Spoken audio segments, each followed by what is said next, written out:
Ivoiriennes, Ivoiriens, chers amis de la Côte d'Ivoire, bonsoir.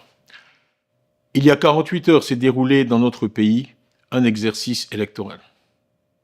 Cet exercice électoral a eu lieu dans un climat de peur et a été marqué par une faible participation, visible par et reconnue de tous. Mais avant tout propos, permettez-moi de m'incliner respectueusement devant la mémoire de tous ceux qui ont perdu la vie pour avoir osé exprimer leurs opinions, ainsi que le leur permet la Constitution ivoirienne. À leur famille, j'adresse mes plus sincères condoléances, ainsi que celles du PDCI-RDA. Un membre des forces de l'ordre a aussi perdu la vie pendant ces malheureux événements. J'adresse nos condoléances attristées à sa famille et à ses proches. Mes pensées vont aussi à tous les blessés, à tous ceux qui ont perdu leur maison et leurs biens, et à ceux qui sont emprisonnés, certains pour s'être opposés au 4e mandat, d'autres pour avoir dit ce qu'ils pensaient, et d'autres encore sans aucune raison visible. À leur famille, nous apportons notre compassion, notre soutien, et notre promesse solennelle de lutter pour leur libération par tous les moyens légaux disponibles. À toutes et à tous, je souhaite exprimer ma gratitude pour votre patience, pour votre courage et pour votre foi inébranlable en la démocratie.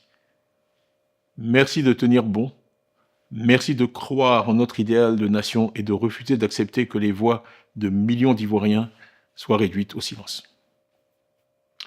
Mais parlons franchement, ce qui vient de se passer n'est pas une véritable élection. Et ce à quoi nous avons insisté ne fait pas honneur à notre pays. Avec le PPACI et le président Gbagbo, le PDCI-RDA dans le front commun n'a cessé d'œuvrer pour éviter la situation où nous nous trouvons aujourd'hui. Les faits sont clairs. Le président Alassane Ouattara a brigué un 4e mandat, controversé. J'ai moi-même été rayé des listes électorales par un tribunal. D'autres figures de proue de l'opposition, au premier rang desquelles Laurent Gbagbo, Afine Guessan, Vincent Toby Irié, Assalé Tiemoko et beaucoup d'autres, ont également été empêchés de se présenter.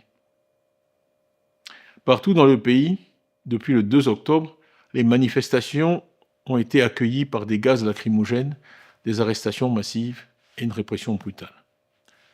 Au 25 octobre, les autorités faisaient état de plus de 700 personnes arrêtées, de dizaines de personnes gravement blessées et de vies perdues. Ivoiriennes, Ivoiriens, mesdames et messieurs, cet exercice électoral a divisé notre pays. Une nation qui pendant près de 2 décennies a lutté pour retrouver sa paix et son unité. C'est d'autant plus regrettable qu'en 2011, le pays était porté par une vague d'espoir, en laquelle tous les Ivoiriens qui aspiraient à la paix et à la réconciliation croyaient. Mais aujourd'hui, malheureusement, force est de constater que des divisions se sont creusées, des communautés sont dressées les unes contre les autres.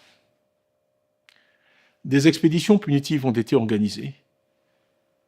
L'horreur est de retour en certains endroits du territoire. À Nayo, des vies humaines ont été perdues. Et on nous dit qu'une personne a été brûlée vive. Nous avions pensé que le spectre de ce type de violence ne reviendrait jamais. Mais il semble que nous nous sommes trompés. Au lieu de nous rassembler, nous nous sommes divisés autour de cette élection et avons reculé dans la construction d'une véritable nation ivoirienne. Nous avons été nourris de slogans dont le plus ironique, compte tenu de la réalité à laquelle nous sommes confrontés aujourd'hui, semble être de vivre ensemble. Nous tenons tous à la stabilité du pays, qui est notre bien commun. La stabilité du pays. Nous avons toujours pensé pour notre part qu'une élection inclusive était le meilleur garant de la stabilité du pays. Et que la continuité, rassurante en apparence, pouvait conduire à l'instabilité, car la soif de changement du peuple ivoirien était réelle. Et les faits récents semblent malheureusement nous donner raison. Le taux d'abstention, que certains tentent aujourd'hui de manipuler, est en réalité le verdict du peuple, un rejet silencieux mais puissant d'un exercice électoral peu crédible, auquel la grande majorité des Ivoiriens a refusé de participer avant-hier. Le 25 octobre 2025, il ne s'agissait pas d'une élection au sens démocratique du terme. Dans certaines localités, on nous annonce même parfois un nombre de votants supérieur au nombre d'inscrits.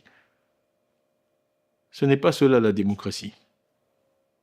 Ivoiriennes, Ivoiriens, ne baissons pas les bras. Nous savons que la justice et la transparence sont les fondements du véritable développement et de la prospérité. La corruption n'est pas simplement un échec moral, c'est un désastre économique. La corruption appauvrit tout le monde en dehors d'une petite élite. Si les milliards financés par vos impôts et parfois détournés par certains s'investissaient en Côte d'Ivoire plutôt que dans des immeubles et propriétés à l'étranger, notre pays irait mieux et l'abstention ne serait pas à des niveaux records. Des routes dans le nord et dans l'ouest, à Soubré, des centres de santé dans nos villages, des écoles de qualité pour nos enfants auraient été construits. Nous ne pouvons pas permettre que les richesses de notre nation soient détournées alors que notre peuple vit dans la misère. C'est pourquoi aujourd'hui, j'appelle toutes les forces vives de notre nation, les partis politiques, la société civile, les chefs religieux, les chefs traditionnels, les jeunes et les femmes surtout, à s'unir. Nous rejetons la violence. Nous rejetons la violence parce que nous croyons au pouvoir de nos idées, à la force de l'unité et non au langage de la peur ou des armes. Il n'y a qu'une seule façon de vaincre la fraude, la transparence et les faits. Là où règne le mensonge, nous apporterons des faits. Là où règne la peur, nous apporterons de l'espoir. N'ayant pas participé à cette élection, nous ne nous interdisons pas pour autant d'agir. Pacifiquement, courageusement et tous ensemble, nous allons reconquérir notre démocratie. Depuis mon élection à la présidence du PDCI-RDA, j'ai dû affronter une série de procès et procédures.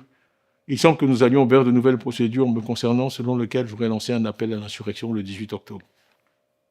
Je renvoie chacun au message que j'ai publié ce jour-là, message écrit, anniversaire de la naissance du président Houphouët-Boigny, où je disais « Évitons, pendant qu'il en est encore temps, la voie sans issue créée par le règne de la manipulation, de la violence, de l'injustice et de l'exclusion.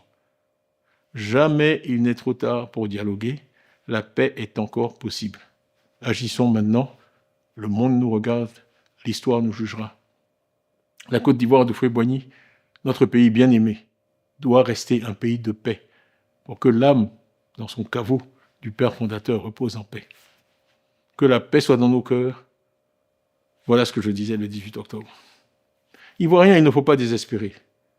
Dans aucun pays, la démocratie n'a pu s'établir sans avoir à surmonter une résistance farouche de la part de régimes autocratiques. Je saisis l'occasion pour appeler à nouveau le pouvoir au dialogue. Nous sommes en effet dans une impasse. Seul le dialogue peut nous permettre d'en sortir.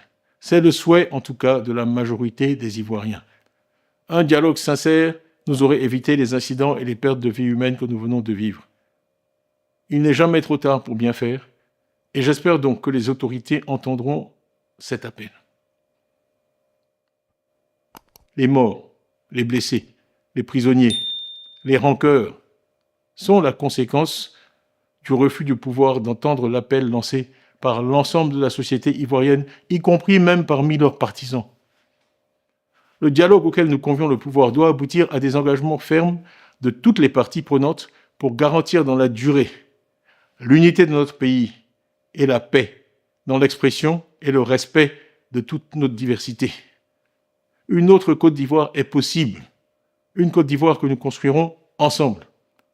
Au PDCI-RDA, nous prenons cet engagement solennel. Notre parti a une vision cohérente et de long terme, un projet pour une Côte d'Ivoire réconciliée, moderne et unie. Je salue ici et remercie tous nos militants, tous nos partisans pour leur courage et leur détermination.